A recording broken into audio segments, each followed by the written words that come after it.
Something that I need to get better at is scheduling things in advance, planning stuff out. I've noticed that on weeks where I have stuff to do after work that is planned in advance, I'm much happier than weeks where I just go home and sort of do nothing and then have to figure out what I'm going to do in the moment. And the same thing goes for weekends and trips and just life in general. I feel like things are much better when you know they're happening and you can look forward to them and plan them out accordingly. That way you're not just bored sitting around doing nothing, and you can actually arrange your life based on what you want to prioritize. Like if you want to prioritize more time with friends, you can schedule that in advance. If you want to prioritize more time working out, doing physical activity, whatever it is, you can just schedule that and plan that out. So I really need to get better at this, because currently I feel like I do this sometimes, but not nearly enough. And I feel like a lot of the time I spend on those days where I don't have stuff planned, as I'm sort of bored sitting around doing nothing, could go to planning stuff, and then my problem is solved. And of course, I think there is a balance to this. Like when I have way too much stuff planned and my schedule is completely full, then I feel overwhelmed. I think it's important to have sort of gaps in it and days where you are doing nothing, but that can be intentional and you can plan to do nothing. And for me, that's a lot better than wanting to do something and then doing nothing. I'm pretty sure there is some science behind this as well. Let me double check though. Claude, what's the science behind planning stuff in advance and scheduling things out? I think like one of the Scandinavian countries, or maybe all of the Scandinavian countries, are really big on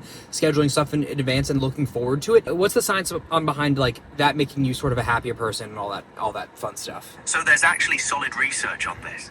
The anticipation itself, like the looking forward to something, activates your reward system in the brain just as much as the actual experience does.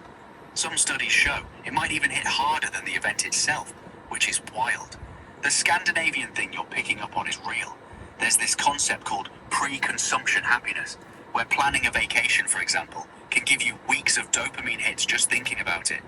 It's also tied to having a sense of control and agency over your life, which Scandinavian culture definitely emphasizes with all that structured planning.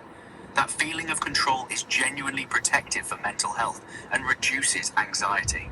There's also the practical side.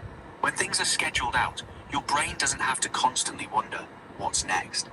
That frees up mental real estate and reduces decision fatigue. Yeah, so all of those reasons as well. And I think implementing scheduling and planning will really contribute to the good life that I'm trying to build. Yeah, that's pretty much it. I'm gonna try to plan stuff more. This is day, I think, 22 of posting a YouTube video every single day, so thank you so much for watching, and I will see you tomorrow. Peace out.